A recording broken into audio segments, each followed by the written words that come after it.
S'il te sourit, ce n'est pas parce qu'il t'apprécie, c'est parce qu'il t'a déjà analysé et qu'il a conclu que tu étais contrôlable. Les manipulateurs ne s'intéressent pas à tes forces, ils cherchent les failles émotionnelles, ton besoin d'expliquer, ton besoin d'être aimé, ton besoin de rester poli, là où tu devrais simplement tourner le dos. Et dès qu'ils perçoivent la moindre hésitation, ils attaquent. Le monde dans lequel tu évolues n'est pas un espace équitable, c'est une guerre psychologique silencieuse, subtile, stratégique. Maintenant, imagine une chose. Imagine qu'au lieu d'être la proie, tu deviens celui qui voit à travers le jeu. Pas pour manipuler le manipulateur, mais pour te protéger et fissurer complètement leur ego. Dans cette vidéo, je vais te transmettre 10 stratégies concrètes pour déjouer les manipulateurs, même les plus expérimentés.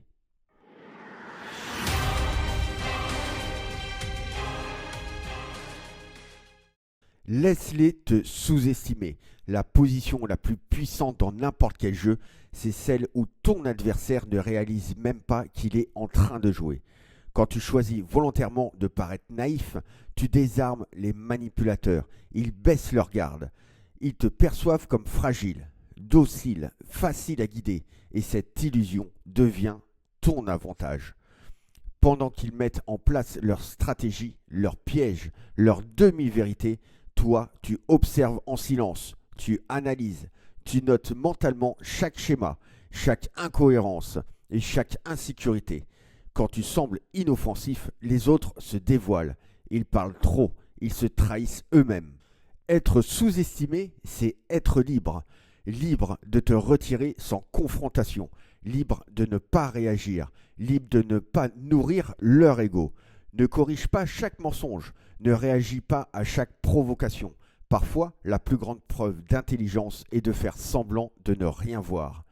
Pendant qu'ils pensent jouer avec ton ego, toi, tu observes leur intention.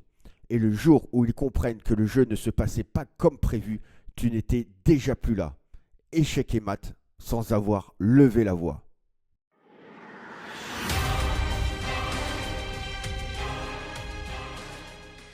Les manipulateurs veulent le contrôle et contrôler, c'est prédire. Ils parlent, tu réagis. Ils provoquent, tu te justifies. C'est comme ça qu'ils prennent l'avantage. Mais à partir du moment que tu commences à poser des questions, la dynamique change. Des questions simples, calmes, précises. Les questions forcent l'autre à révéler ses intentions et elles cassent le rythme de la manipulation. Au lieu de te défendre quand on t'attaque, demande simplement pourquoi tu fais ça ou alors qu'est-ce qui te fait penser ça. Ces questions créent de l'espace et l'espace, c'est du pouvoir. Tu n'es plus à l'intérieur de l'émotion. Tu observes de l'extérieur. Et ça les déstabilise. Pourquoi ? Parce qu'ils doivent se justifier. Et la plupart des manipulateurs ne sont pas prêts à expliquer leurs réelles intentions. Leur jeu repose sur tes réactions, pas sur tes interrogations. Pose la question, puis laisse tout simplement le silence travailler à ta place. Plus ils parlent, plus ils se dévoilent. Moins tu en dis, plus tu gardes la maîtrise. Ce n'est pas pour attaquer, ce n'est pas pour dominer, c'est pour ne plus être manipulé. Et très souvent, là où ils cherchaient le contrôle, ils se retrouvent face à leur propre incohérence.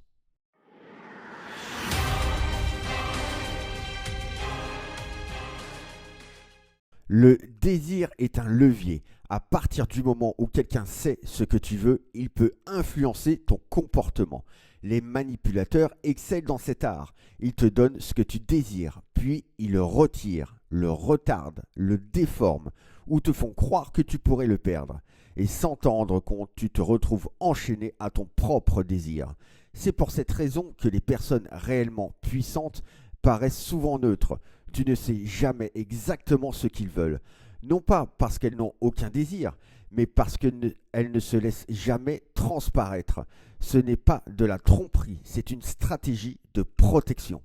Moins tu révèles, moins les autres ont de prise sur toi. Si quelqu'un t'offre exactement ce que tu convoites, ne te précipite pas, souris, dis simplement « c'est intéressant », puis change de sujet.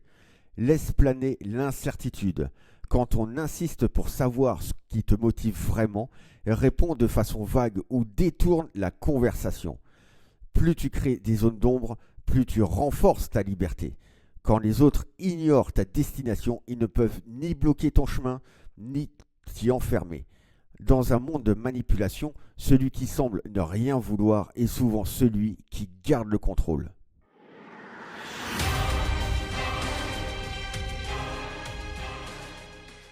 Dans chaque échange, quelqu'un impose le cadre, une toile invisible qui donne un sens à tout ce qui est dit. Les manipulateurs adorent installer leur cadre parce qu'ils donnent un pouvoir discret mais réel. Ils transforment une insulte en plaisanterie, une pression en urgence, ton calme en culpabilité. Et à partir du moment où tu acceptes leur cadre, tu entres dans leur jeu. Mais quand tu reprends le contrôle du cadre, tout change. Si quelqu'un te dit « Pourquoi tu es silencieux ? Tu te sens coupable ?» Réponds calmement « Je parle quand cela a seulement du poids. » Tu ne te défends pas, tu redéfinis. S'ils disent « Tu es difficile », réponds simplement « Non, je suis clair ». Tu refuses leur histoire et tu imposes la tienne.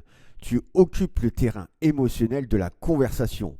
Calme, centré, précis. Ta voix est posée, tes mots sont mesurés. Ta présence est inébranlable. Quand tu maîtrises le cadre, ils ne peuvent plus t'entraîner dans la confusion. Ils ne peuvent plus déformer la réalité. Ils ne peuvent plus t'imposer le rôle qu'ils avaient prévu pour toi. Tu n'es plus dans la défense, tu es dans l'affirmation. Tu n'acceptes plus le récit, tu le réécris. Parce que celui qui définit l'histoire définit la vérité.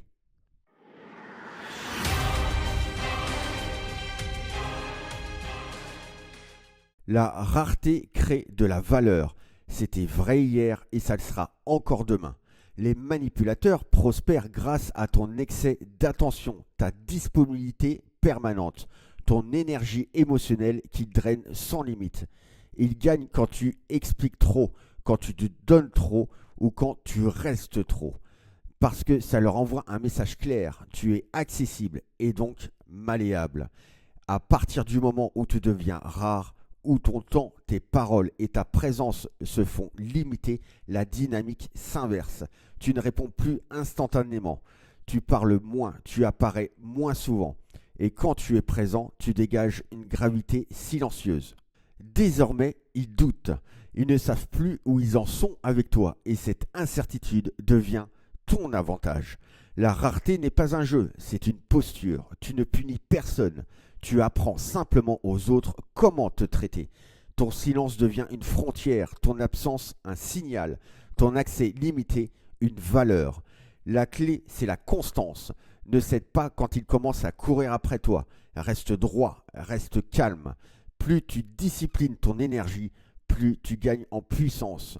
Dans un monde qui récompense le bruit, l'hyperdisponibilité et l'omniprésence, la rareté n'est pas une faiblesse. C'est une force silencieuse.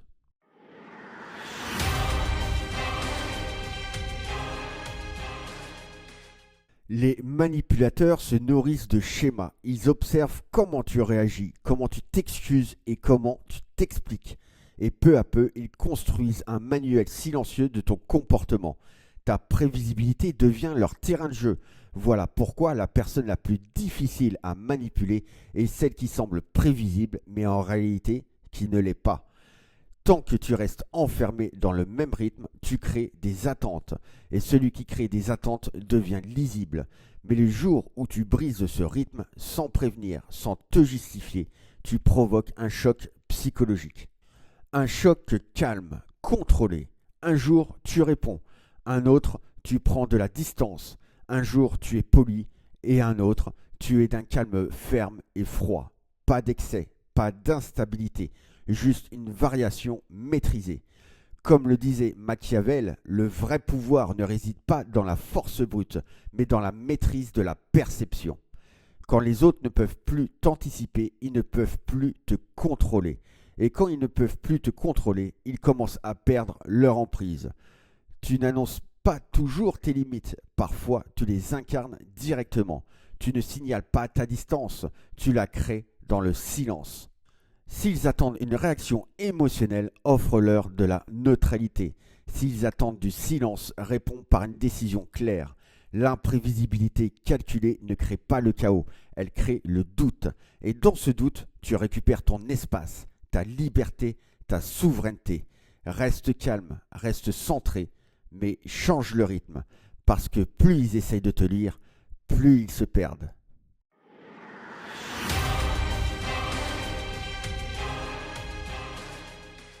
Les manipulateurs parlent rarement de façon directe. Ils utilisent des flatteries, des sous-entendus, des faux airs de sollicitude. Mais derrière chaque phrase, il y a toujours une intention. Et ce n'est pas la phrase que tu dois écouter, c'est ce qu'elle trahit. Ils te complimentent. Pose-toi la vraie question. Que veut-il obtenir? De la validation? De l'accès? De l'influence? Au lieu de répondre par des louanges, reste calme. Soutiens le regard, souris légèrement, mais ne donne pas ton énergie. S'il cherche des informations, réponds par une question. S'il monte en intensité, baisse la tienne. S'il joue la gentillesse excessive, rends-la, mais plus froide et plus neutre. Tu deviens leur miroir, mais un miroir plus clair, plus net, plus tranchant. S'il lance une plaisanterie à ton détriment, réponds par le silence. S'il se positionne en victime, demande calmement « Qu'espères-tu obtenir en disant cela ?» La plupart restent figés parce qu'ils n'ont jamais vu leur propre tactique leur être envoyée avec autant de lucidité. Cette méthode vide la manipulation de son pouvoir sans affrontement direct. Tu ne contestes pas, tu ne te justifies pas, tu ne réagis pas émotionnellement. Tu tends simplement un miroir et les manipulateurs détestent se voir tels qu'ils sont. Ils ne cherchent pas la conscience, ils cherchent la réaction. Et quand tu ne leur donnes ni l'une ni l'autre, ils perdent pied, pendant que toi, tu restes centré, lucide, maître de toi-même.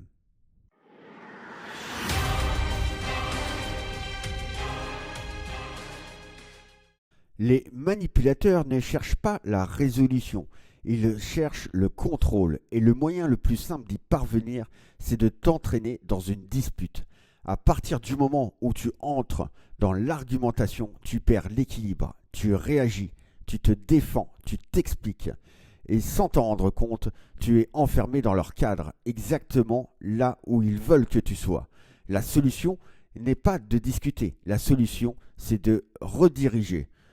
Quand quelqu'un cherche à te provoquer, surtout de façon subtile, n'entre pas dans leur piège. Si on te dit « tu réagis toujours de manière excessive », ne réponds pas « non, ce n'est pas vrai ». Réponds plutôt « intéressant ». Pourquoi penses-tu ça? En une seconde, l'attention glisse de toi vers lui. Ce n'est plus toi qui te justifie, c'est lui. Tu n'es plus sur le banc des accusés. Tu viens de changer la dynamique. Cette tactique fonctionne parce qu'elle coupe l'élan émotionnel. Au lieu d'alimenter le feu, tu l'étouffes par une curiosité froide.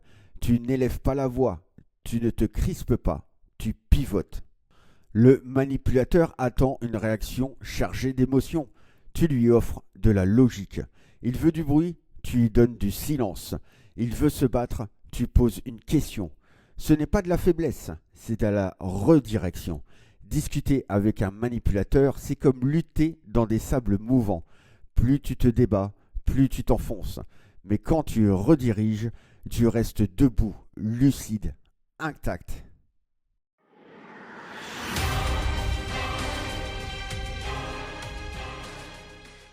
La flatterie n'est pas toujours un compliment entre les mains d'un manipulateur, c'est un appât.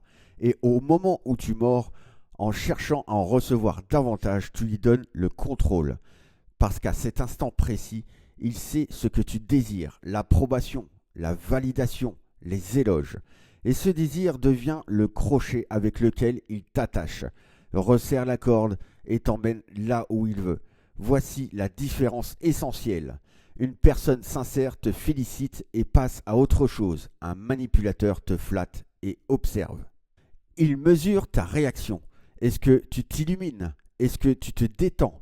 Est-ce que tu t'ouvres davantage? Et dès que c'est le cas, il change de ton. Il sait qu'il a trouvé le levier. Alors que faire? Reconnais la flatterie, mais sans l'absorber.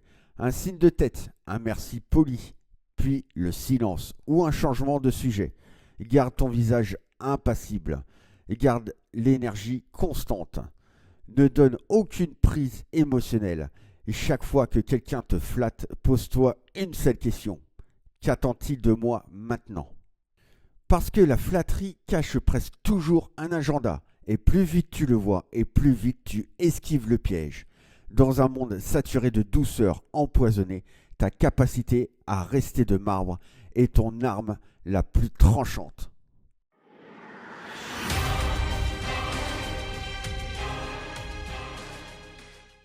Les réactions instantanées sont le rêve des manipulateurs. Si tu réponds trop vite, c'est que tu ne réfléchis pas encore, tu ressens. Et les émotions sont très faciles à exploiter. Voilà pourquoi différer ta réponse est l'une des armes les plus sous-estimées dans toute dynamique de manipulation. Quand quelqu'un t'impose une décision, prends ton temps. Quand on te provoque, marque une pause. Quand on exige une explication, respire. Le silence trouble les manipulateurs, il crée un vide et ce vide génère de l'incertitude et l'incertitude devient ton levier. Face au silence, beaucoup parlent trop, ils se justifient, ils s'expliquent, ils laissent filtrer leur véritable agenda. Retarder ta réponse ne signifie pas de fuir le sujet, cela signifie imposer ton rythme. Tu n'avances plus au son de leur tambour, tu crées ta propre cadence. Qu'il s'agisse d'un message, d'une question ou d'une confrontation directe, ta pause devient une frontière et elle dit clairement « Je ne cours pas après l'approbation, je ne cherche pas le confort, je réponds quand je le décide. » Ce n'est pas de la passivité agressive, c'est un détachement stratégique. Quelques secondes de silence te donnent un recul immense. La majorité des gens livrent leur pouvoir dans les 5 premières secondes. Mais quand tu sais attendre, quand tu sais te taire, tu restes illisible. Et ce qui est illisible ne se contrôle pas. Se faire manipuler n'est pas une fatalité. Tu as désormais les clés pour reprendre le contrôle de tes interactions et protéger ton esprit. Chaque technique que tu mettras en pratique te rendra beaucoup plus fort, plus vigilant et plus libre. La manipulation existe, mais tu as le pouvoir de choisir tes propres réponses. Alors utilise ces stratégies, garde le contrôle et affirme ta propre liberté.